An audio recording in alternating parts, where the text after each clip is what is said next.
Welcome into another edition of the preseason preview series hosted by the CFF site. My name is Joe DeSalvo, joined by my partner, Mike Bainbridge. Mike, we're talking Big Ten today, and I don't know if you want to give everyone a little idea or a little glimpse or a clue of what's to come. But, when I see a lot of the questions I have going into the season, a lot for me revolves around some of the running back spots throughout the conference. Any thoughts before we get into some of the team discussions here?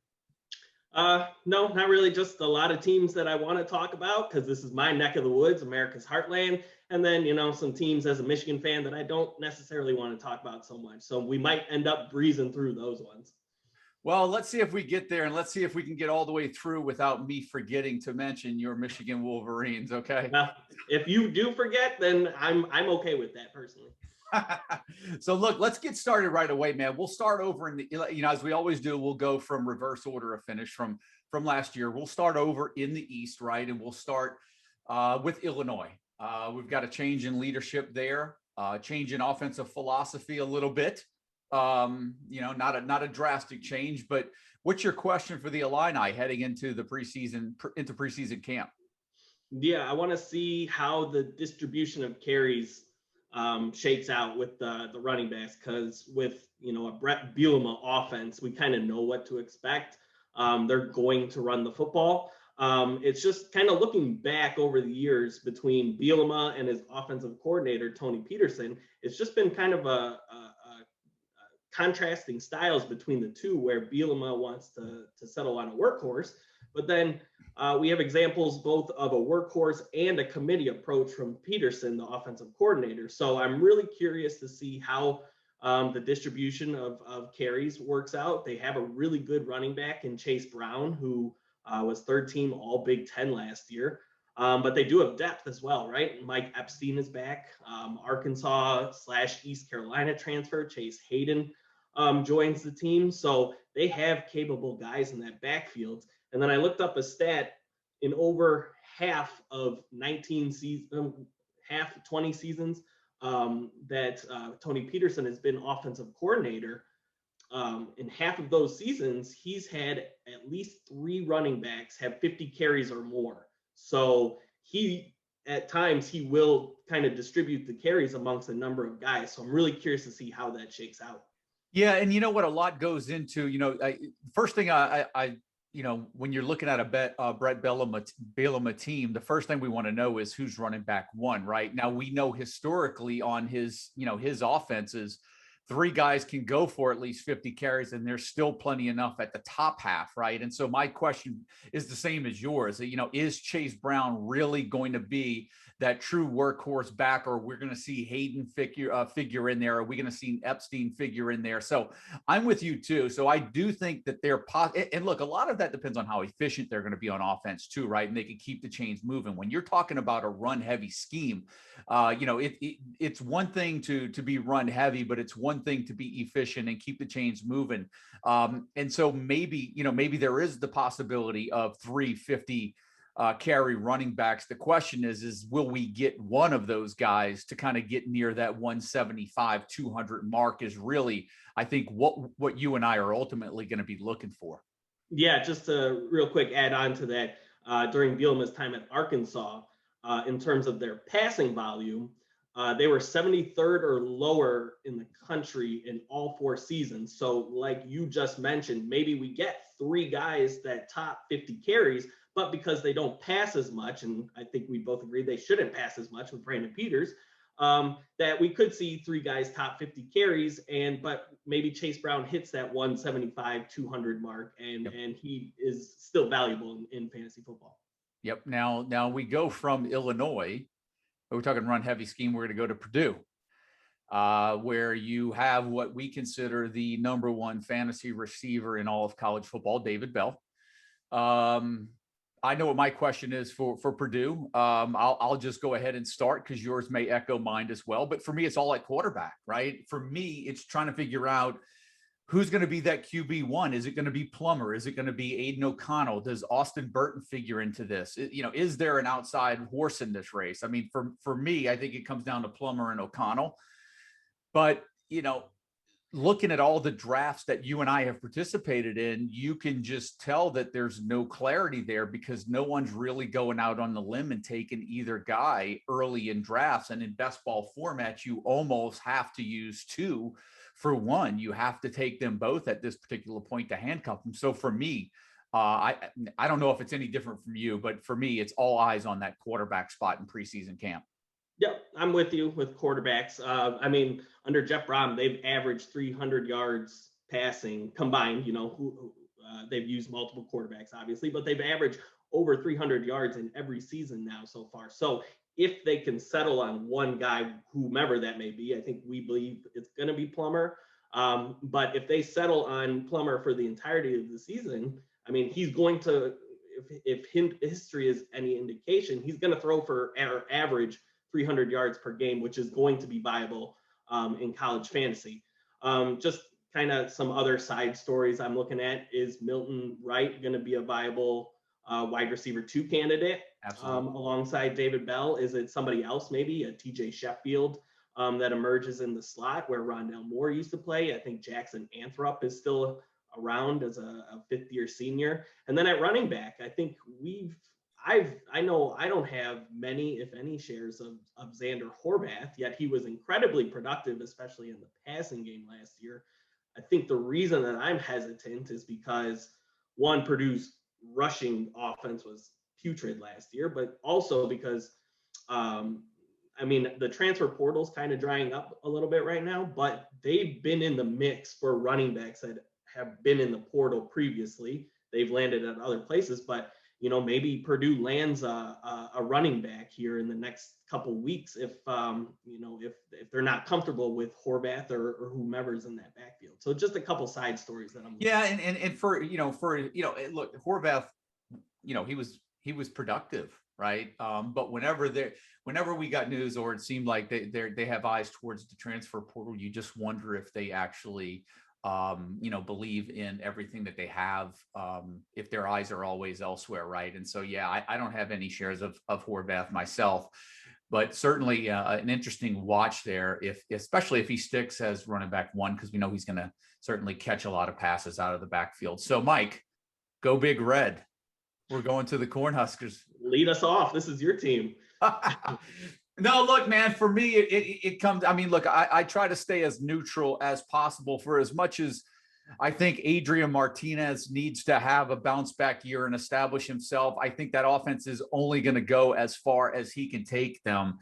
But for me, it's all eyes on running back right now in that offense, right? I mean, we've got, Step coming over the transfer from USC, but, all indications are not, that he's not 100% full go ready to take on the season yet.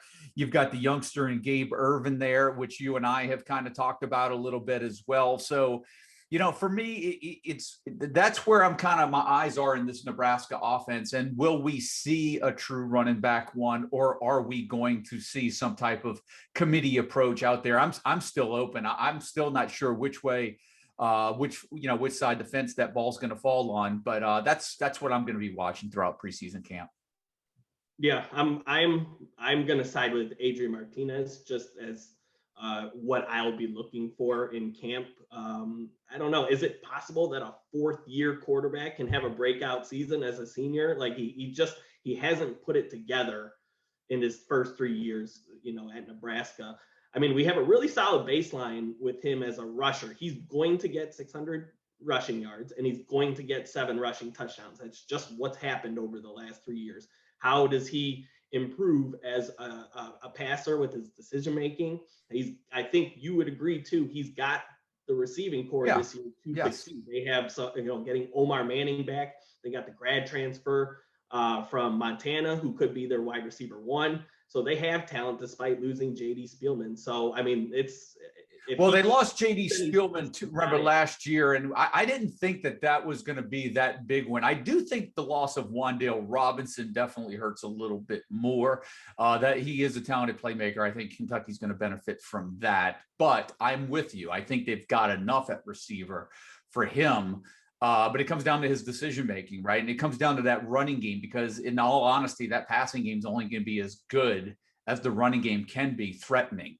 So I'm with you on that.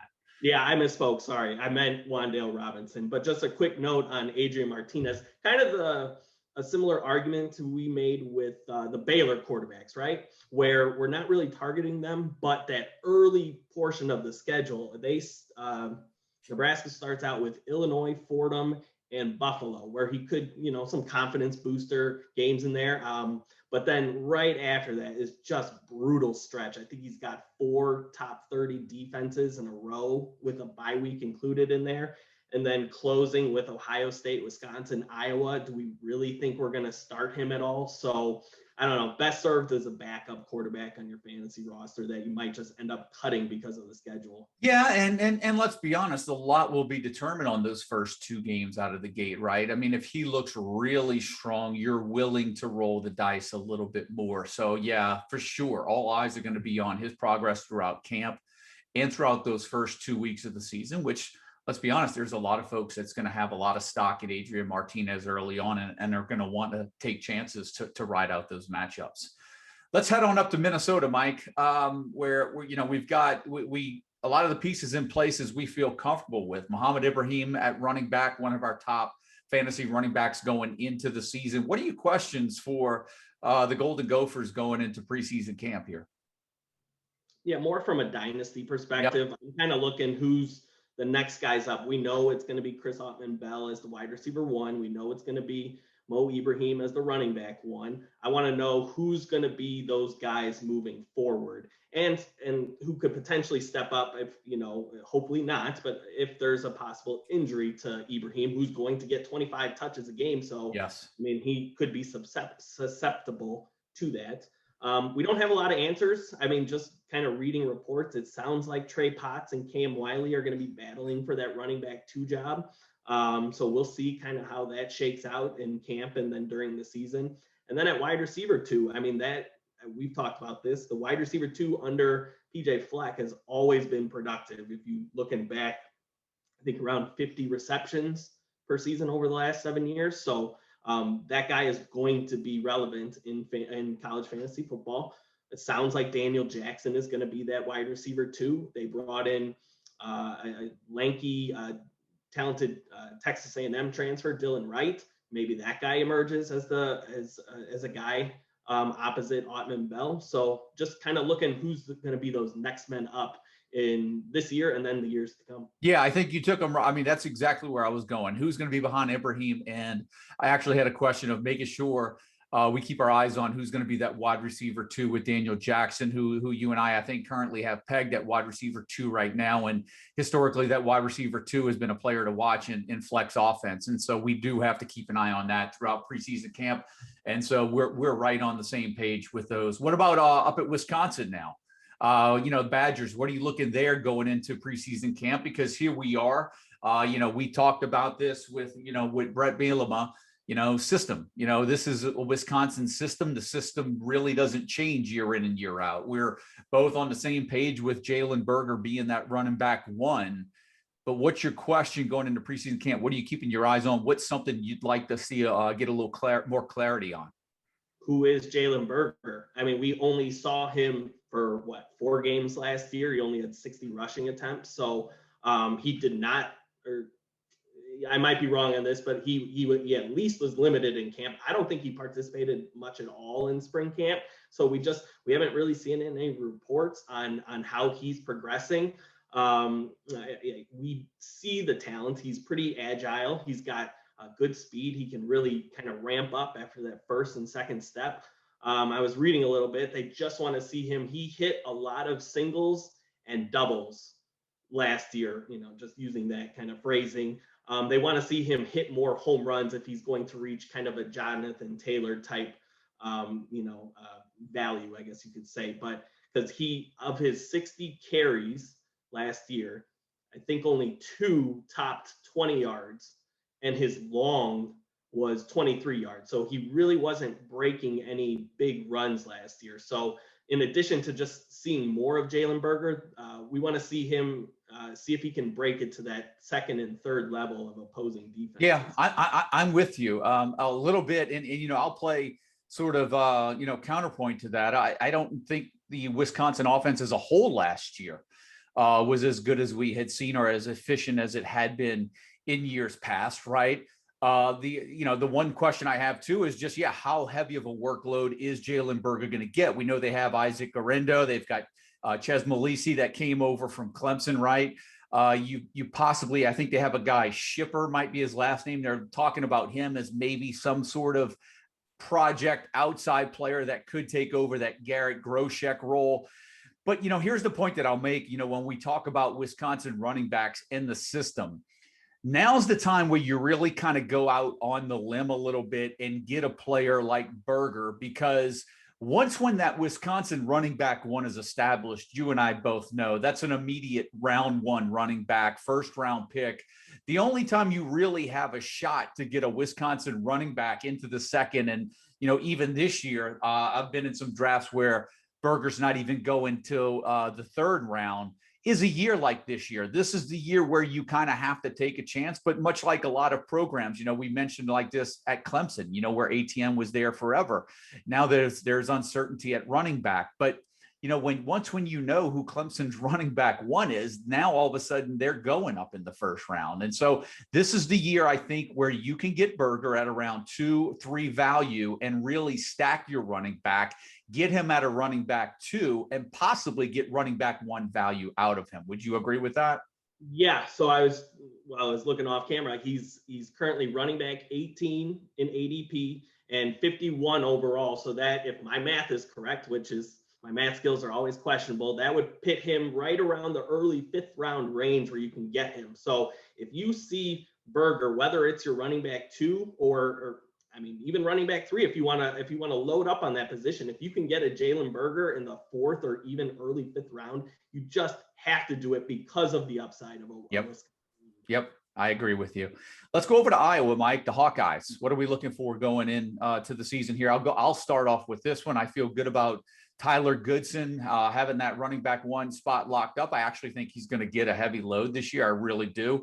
For me, I want to see how the wide receiver core look going into the season. I know you and I have had some conversations about Tyrone Tracy. I've taken him in one of my best ball drafts. I think he could be I think he could be a nice late find, especially in P5 leagues at receiver this year. I want to see how much Tracy is going to get looks in that offense. But for me, I feel like going into the season, Iowa, I feel like we have a really good idea of what we're getting there. What we don't know is just how effective, how efficient they're going to be. And that's really going to determine the fantasy value of some of these key pieces that we're talking about.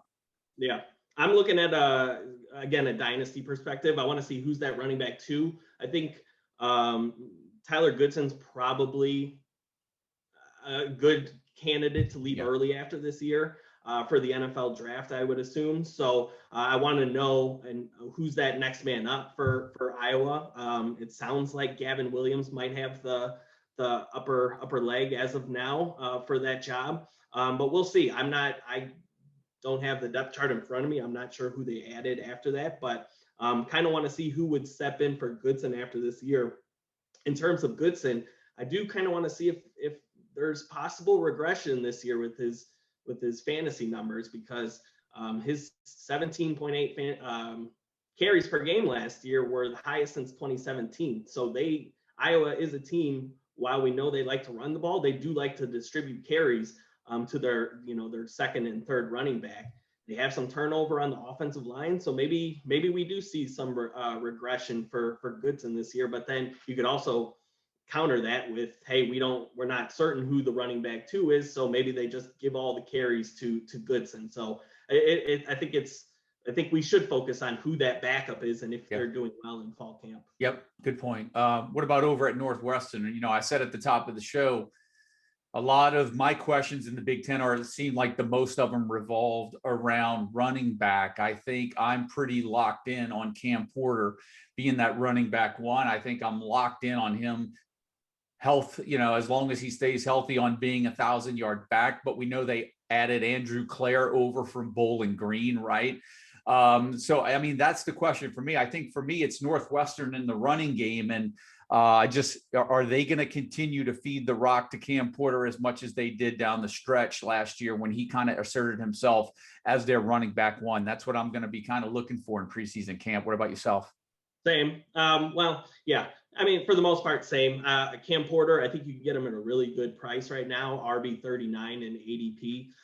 Somebody made a good point on the Discord, which if you haven't joined, you should join our Discord, that they brought Cam Porter as a sophomore to Big Ten Media Day. Now, again, that's, could mean nothing, but how often do you see a sophomore being brought to media days? You're usually seeing the senior captain. So maybe that's kind of an indication of how good they feel about Cam Porter moving forward. But, I have confidence Porter is going to be the guy, even though they brought in Andrew Clare. I think he's just kind of insurance in case something happens. They seem to feel good about the offensive line. If I wanted to add something else about Northwestern, I just kind of want to see who that wide receiver one is. They're not going to be a high volume passing offense, but usually at least one guy has been productive in that offense. They bring over Stephon Robinson from Kansas. So just kind of interested to see who emerges. Yeah, I'm glad you brought that up, because that would have been my second question had I had one. With Robinson coming over, we talked about Parchment leaving Kansas, going to Florida State in the ACC show. Robinson coming over to Northwestern, where Northwestern's wide receiver one has traditionally been at least fantasy relevant in recent years. So that's a good point there. And that's something that we'll be keeping an eye on. And I know we've got Robinson right now pegged as that wide receiver one going into preseason camp. So that's something that we'll keep our eyes on. When we hop over to the West now, the Western Division of the Big Ten, we're going to start with the bottom feeders. Michigan State brings a smile to your face. Look at you. They're a bottom feeder. What can we say? That's a very good description for Michigan State and their student body. Just kidding. Don't want to. Since you're not looking for anything from preseason camp from the Spartans, maybe I should go ahead. What are you looking for there preseason camp with Michigan State? We know they brought Kenneth Walker in from Wake Forest, right? Their running game was just absolutely anemic last year. I know for me, that's really what I'm looking for. Can they jumpstart the running game this year?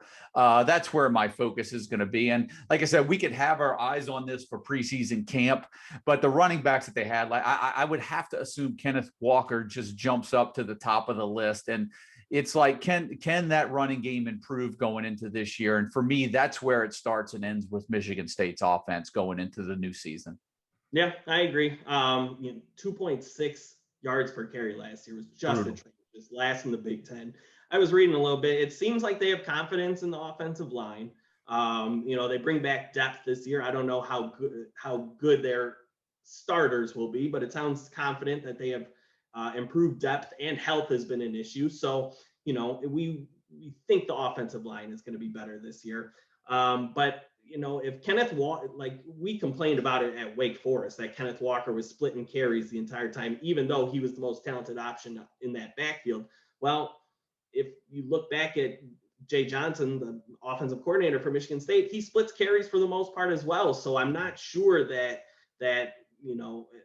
200 carry workload, that if Kenneth Walker is seeking that, I'm not sure if he's going to get it, because they do have decent depth in that backfield with Elijah Collins now back from some COVID issues last year. So I'm curious to see how that backfield shapes. I do think that the passing game might be a little undervalued. I think we may get some sneaky value out of Naylor and Reed at the receiver spot over there. But I'm with you. The running game was so bad last year, and they have so much to gain that are so much progress to make. It's hard for me to even think that there's going to be a back that's going to have 200 carries in this offense. So that's something that we won't know until the season starts. But I'm with you. I don't think we're going to get there. I'd be very surprised if Kenneth Walker was even to top the 180 carry mark. So let's go to Rutgers. Okay. Rutgers, Scarlet Knights, where are the pieces at? What are we looking for going into the season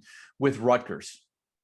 Yeah, it was tough coming up with a question for Rutgers. I'm wondering if anybody else is just, any other name is going to pop, in college fantasy football besides Bo Melton. Yeah. I think, he was on track to have a really good year last year had they played a full season. we saw their not backups, but the other receiving starters, Aaron Cruikshank and Shameem Jones. They were just me playing DFS. They had a couple, good games where they scored double-digit fantasy points, but they just don't have that high-volume passing game where I think anybody else besides Melton is going to be really consistent enough to be on a fantasy roster. Isaiah Pacheco is a good running back. We both agree, but he topped 10 fantasy points just 3 times all of last year. Limited sample size because of the amount of games they played, but just nobody really stands out aside from Bo Melton. I'm with you. I mean, the question I have going into preseason camp is, are they going to give Bo Melton more touches? I think that's the question that I have. Last year in 9 games, like you said, very solid year, 47, 638, 6 touchdowns, even had 69 yards rushing and 2 rushing touchdowns. So, you're looking at 8 total touchdowns there in 9 games. It's almost 1 a game. He carries that over into this season. You're going to be looking at a double-digit touchdown from a Rutgers receiver, and I don't know if you can really ask for anything more at this particular point. And the way that these drafts are playing out that we're participating in, I mean, you're getting Bo Melton as probably like a wide receiver 4 flex option, right? And so I think that there's good value at where he's going. No one's really reaching to get him, but I would argue that in some drafts he's sliding way down. And at that particular point, I don't think it's a bad value draft selection to get Bo Melton as your wide receiver 4.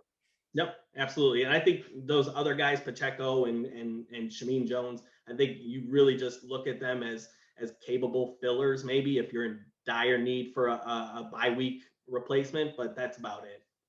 Gotcha. Mike, Michigan. Let's go there. Perfect. What's your question what's the question for you Wolverines? I have a feeling I know where this one's going, but I still want to hear it from you. You might be, I have a lot of questions actually. Oh, I know you do. I know you've got about 30 questions. Okay. I have a lot of questions. How's Caleb Houston and that 5-star recruiting class looking? Is Hunter Dickinson developing a 3-point shot? Is Eli Brooks working on his ball handling skills as a point guard? That's what I care most about with Michigan. Wrong sport. I don't care at all about the Michigan football team. They're in a prove it mode for me. I think at best they're going to be an 8-win Iowa-like team this year. They have no upward trajectory at this point with their coaching staff. I have no hope in them. I'm all. When does college basketball start? Is my biggest question with the Wolverines. Mine's just at running back. I just want to know running back 1, Mike. I mean, are we going to get a true running back 1? Are we going to get a committee? Is it going to be Haskins? I think for the most part is what I'm feeling, right? But you've got Corum there, you got Edwards there. We may even see some other folks get get in on the rotation, but that's it for me. I just want to know who's going to be your running back 1 up there at Michigan.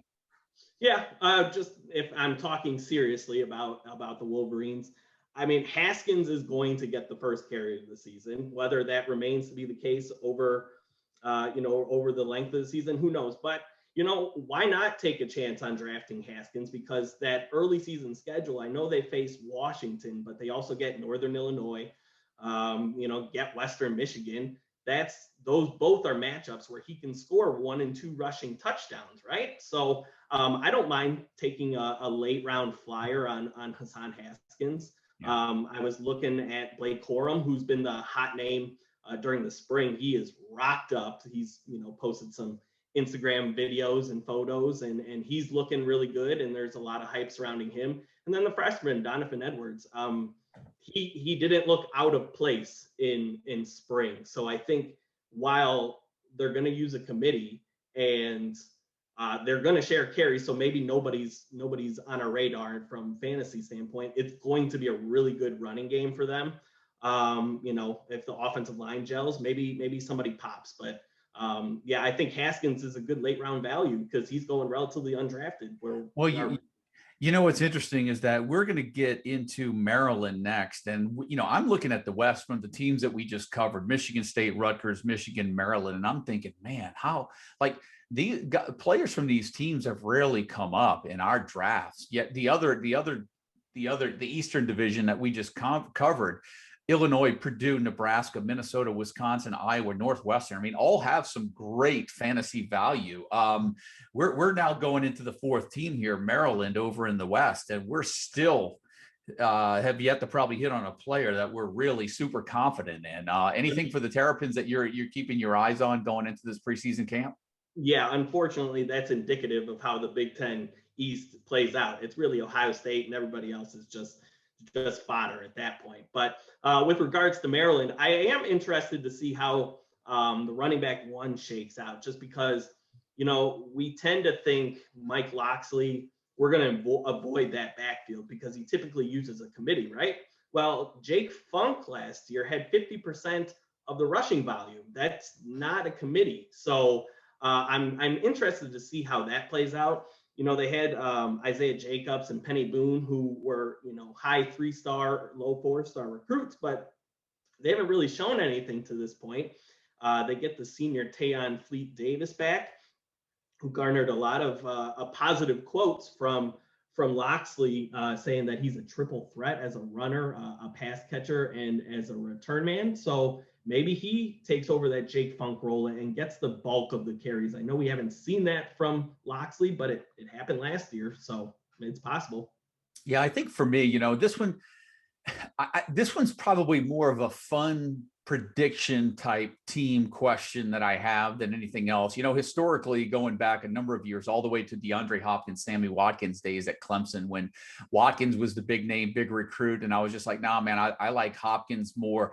There have always been over the years a few teams where there have been two solid wide receivers, and sometimes the younger guy gets all the attention in the drafts. And when you look at the Maryland schedule, I don't really like the way it sets up for long-term success. I do think there's going to be some spot starts here or there, but for me, Raheem Jarrett is a name that's going first off the draft boards, and I am really just steadfast in thinking that in my prediction that Dante Demas is the wide receiver to have in this offense. I think by the end of the year, my prediction for Maryland is that I prefer to have Demas over Raheem Jarrett, and I have not been seeing Demas go before Jarrett in any draft that we've participated in. Now, I don't have stock in either guy because I'm finding value in receivers in other places, but that's something it'll be fun to just get that on the show here as a prediction. But I'm going on record by saying Demas is going to have a better year than Raheem Jarrett. Yeah, just a couple points from me there. You learn over the years which sources to trust with regards to team info, around the country. Mm-hmm. And the 24/7 site at Maryland is one of those that I when they say something, when they publish articles, I'm reading it and I'm internalizing it because they've been accurate over the years. And they were steadfast all across the spring saying that Dante Demas is the wide receiver one there. I know everybody is infatuated with the recruiting stars and what they're rated. And that's not me saying that Raheem Jarrett's a bad player. No, he's good. I think he's talented. Yeah. But if you look at the ADP, now this is skewed, just inside joke in our drafts because Andrew Katz is the only one drafting Raheem Jarrett. But if you look at his ADP, he's going 50 spots lower overall, not just wide receivers, overall in ADP, Dante Demas. So maybe they end up with the same amount of yardage and touchdown production, Jarrett and Demas, but then if you get Demas 50 spots lower, he's the better value. So I'm with you. I think he'll end up as the wide receiver one. And if he doesn't, he's probably the better value as it is. Yeah. And look, in full FBS formats, there's not a lot here, but the great and unique thing about college fantasy football, and Mike, for everybody watching these shows that don't know or they're not longtime players in college fantasy football, what makes college fantasy football so unique is that there are just different setups. It's not like NFL fantasy where it's a traditional format and that's it. There are conference specific, maybe people play 2 conference only, full FBS, Power 5. There are so many, some just take select teams based on the geographic location that they're in, the leagues do. There's so many different formats of college fantasy football that at some point in some draft, somebody will find useful what we just said and will pay off hopefully down the line and say, Mike, Joe, thanks for giving us Dante Demas. He made a difference in my league. Only in college fantasy football would that happen. So yeah, it was nice to finally have a nice talking point on one of these teams in this conference. Let's go over to Penn State, though, because this is where this is, if the talent level is going to start ratchet up a little bit per position, this is probably the team where it starts over at Penn State. I know for me, I've got a couple of questions. I'll let you do yours first, and then maybe I'll cover the one that you don't hit. Sure. Yeah, I'm curious to see how Sean Clifford is progressing as the QB1. Yep. He definitely, it just didn't work last year. I don't know if it was because of Clifford specifically or with the offensive coordinator. I mean, you tend to lean towards the offensive coordinator because, he got fired after 1 year, but Clifford's got to take some responsibility there too. He had more turnovers. His completion percentage wasn't as good. But I'm curious to see how he is starting to progress in this Mike Yurcich system, because it is a really good offensive system looking back at his prior years. The good thing about Clifford is, even if he doesn't substantially progress as a passer, he's going to give you that kind of that rushing baseline that it raises his floor as a fantasy prospect. And I found an interesting stat. I think this is geared towards James Franklin, the head coach. This was from their 24/7 site. In 5 matchups against Ohio State, Penn State quarterbacks have averaged 20.6 rushing attempts per game. So in bigger matchups like that, where they're facing better teams, like on an Ohio State, he's going to run his quarterback. And I think that's big for someone like Clifford, who's proven to be a capable runner. So if you can add in a progression as a passer in addition to his running baseline, I think you're looking at a top 30 fantasy quarterback there. Well, that's an interesting point. I have a different question, but I'll kind of throw in my 2 cents on that as well from what we're seeing in drafts.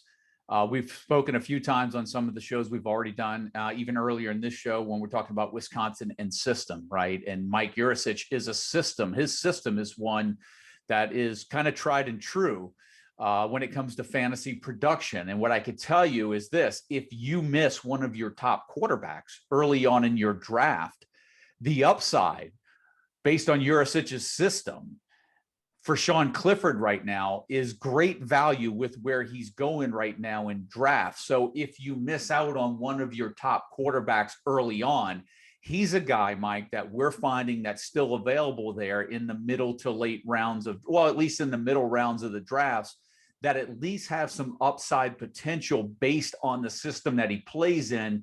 And if you're going to take a chance on someone at that particular point, you better off taking a chance with someone like Clifford, who has, tremendous upside in that system, right? Yeah, real quick, 2 points on that with regards to Clifford is, one, he's got no excuses in terms of weapons, right? Jahan Dotson, Parker Washington, they've got really good tight ends. So, I mean, those are reasons for him to succeed this year. But also, 2, Will Levis transferred out. And Correct. they're not confident right now with, coach speak. They might say otherwise, but there's limited experience with the guys behind Clifford at this point. So I don't think we see a rotation unless he is, god awful. So we don't anticipate happening. So I think you're going to get Clifford for a full season. So that works in his favor. Well, you make a good point. The wide receivers are in place. The running back, they have talent there, right? And that's really my question is who's going to really emerge as that running back one? Is it going to be Noah Cain? Is it going to be Kavon Lee? We know John Lovett transferred in from Baylor, right? They've got Keziah Holmes there. There's at least 4 talented guys that could at least carry the ball over there. That could be a part of that offense. My question is are we going to see a true running back one, or are we going to see a committee? I think your point is well taken. Will Levis gone pretty much opens the look. It's Clifford's job to lose. And as long as he performs well, he's going to have a good season. We know what they have with Dotson and Washington at receiver, we're pretty sure that's going to be wide receiver 1, wide receiver 2. But where you and I are a little bit cloudy is there's not 100% confidence right now on who's going to be that running back 1. And if it is, will they be a workhorse back, or is it going to be a committee? So that's what I'm going to be watching going into preseason camp. Agree there? Yeah, agree. I'm still cloudy in terms of how the carries are going to shake out. They have increased depth this year with John Lovett, as you mentioned, and Kayvon Lee. So I'm not sure how they're going to distribute the carries. I'm gaining confidence that it's going to be Noah Cain as the running back 1. I was going to make this point during Indiana, but it's Instagram video season in these summer months with these college players.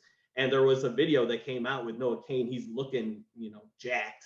I think he's 237 pounds at this point, and he was doing like 3-cone drills or something like that. But he was looking good. And James Franklin said during media days, he's like, yeah, I saw that video. And it just kind of it increases the confidence that you feel Noah Cain is going to be. We said this yesterday when we were when we were doing the AAC show. Remember, we talked about one of the questions I had about Holt Nailers and CJ Johnson, the receivers. How were they going to show up in shape going into camp? Because that shows their level of commitment to themselves, to their craft, and possibly to the upcoming season. So maybe there's some substance there behind that, Mike, with Noah Cain. And you mentioned Indiana. That's where we are going to go next. So what's your question for the Hoosiers going into preseason camp? What's the health status of Michael Penix? As I just mentioned, like I saw an Instagram video of Penix in Memorial Stadium, and he was dropping back and threw a 40-yard bomb to DJ Matthews, and he was moving around the pocket good, looked good.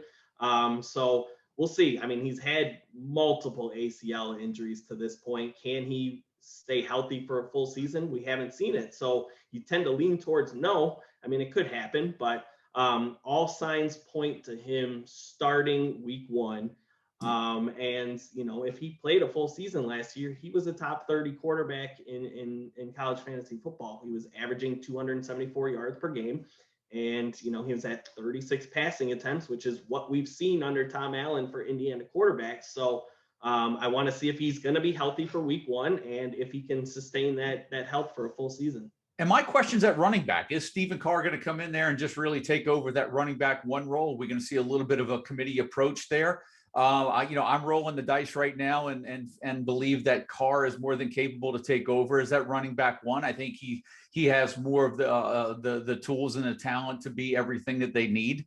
But there's a couple of other guys there as well. And I think for me, that's what we're going to be watching at running back. Can Carr come in and take over as running back 1? Or are we going to see a little bit of a committee approach there in that backfield? Yeah, I think committee approach, but it remains to be seen. We've seen in the past that somebody gets between 170, 180 carries there, which that's somebody worthy of being on your roster. Another advantage to being on our Discord, we posted the Indiana depth chart there, which is in their media guide, and right now Tim Baldwin sits atop the depth chart at running back 1. Now, Stephen Carr was not there. Right. That wasn't unexpected. Yeah, but I guess not.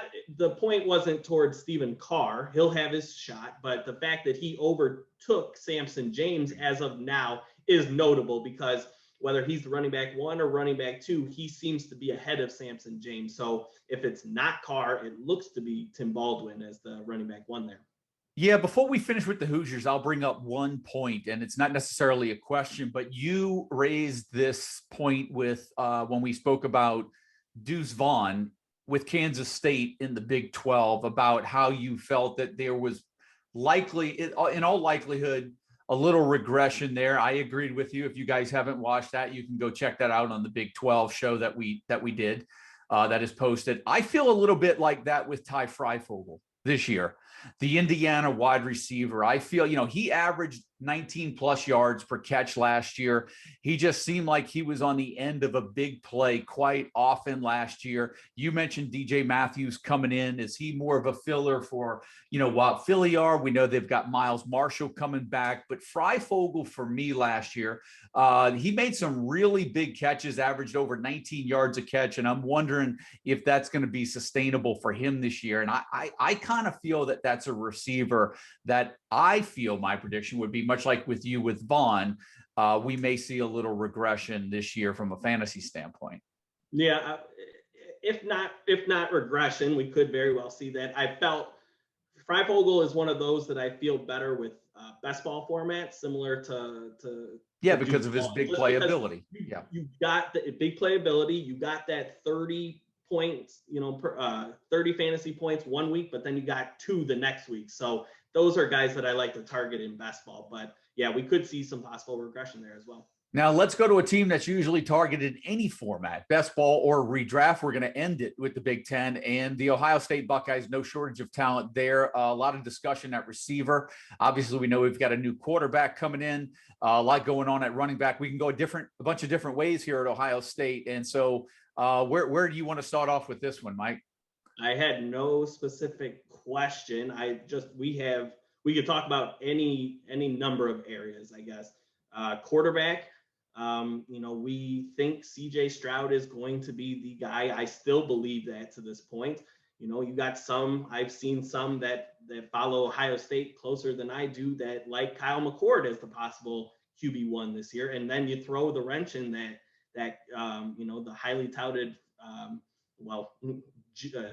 soon to be senior high school prospect, Quinn Ewers, might be enrolling at Ohio State. I don't think if he ends up there this year, I think there's no shot that he's going to start. But, you just kind of add that factor into the mix. Who knows what ends up happening there. I think the best possible strategy is to CJ Stroud is going to be the guy in my opinion, but it doesn't hurt to use your last round pick in your draft to secure Kyle McCord just in case. Yeah, I think that's how viable that QB1 is for the Ohio and State. So we know what's going on at receiver for the most part with Ohio State. So I think it wouldn't be like there's no way we can end this show without discussing what's going on with running back with Trey Henderson, Master Teague. You and I have spent a lot of time talking about this right now in best ball formats. If you're selecting one, you're better off selecting 2. There are some that with the, at one point it was a frame of mind for myself that I still like Teague. Teague is a really big body. I still think Teague is going to be a touchdown vulture. I still think there's potential where Teague's going to catch or hit double-digit touchdowns. It's also a matter of time, I feel, where Henderson maybe takes over that true running back 1 role from Teague. But I think we're going to see both guys involved heavily for most of the year. I think for me, the one thing that I'm keeping my eyes on, and it's really interesting here, and here's my question, and we talked about this just previously with another team. With so much talk and hype around Henderson, be curious to see how Teague shows up in camp. His fitness, his condition is if he's kind of shown and where he's looking svelte and looking like just a rock star, maybe he kind of was reading the tea leaves himself and he rededicated himself. And so I'm curious to see how that running back position is going to play out, because I do think the prevalent thought is it's not a matter of if, but a matter of when Henderson's going to take over as the running back 1 there at Ohio State. I mean, did I just kind of cover up every thought that we've probably had about the Ohio State running back spot in the last 2 to 3 months? Yeah, I would only add to that another factor could be, I know some, people that follow Ohio State that love Mayan Williams, the third stringer, right? What if he factors into the mix? So, I mean, they're good. Ohio State as a team is going to rush for 2,000 yards this season. I don't think there's any question about that. So I would try my best, similar to quarterback, try and corral that entire room, mostly Henderson and Teague. But yeah, I mean, if you got an extra pick, people like Mayan Williams as a talented third option. Maybe he surprises and takes over that running back 2 or hell, even running back 1. I don't know, but yeah, I would try my best to secure both Teague and Henderson. If you're drafting one, you got to draft the other. Real quick, and I'm sure this is on the question of, I'm sure it's a question for on the minds of a lot of people out there going into fantasy drafts. Garrett Wilson, Chris Olave, which one for you? I like Garrett Wilson. I've seen Olave picked ahead. You can make an argument for both. I don't have a strong preference, and I've made this argument in previous podcasts. When we started drafting, doing mock drafts back in February or March or whenever we did that, and then we started our best balls kind of early June and May, we were seeing Garrett Wilson and Olave go in second and third round, where I'm making the argument that they should be going later than that in the fourth and fifth round. And we've started to see that in recent drafts. I don't feel that someone is going to emerge as that lead alpha. And they split evenly the target distribution last year. So I think that kind of almost eliminates any upside because they share that target distribution. And, we've mentioned it with the quarterback. We've mentioned it with the running back. How is Jackson Smith and Jigba going to factor in? Yeah. If he is a legitimate a factor in that passing game, then that's going to take away from Olave and Wilson, which decreases their value again. Well, I agree too. I mean, I think their talent level far exceeds their fantasy value worth at this particular point. If I were to kind of give someone advice on the Ohio State receivers, I'd say best ball format, I'd probably favor Olave a little bit more.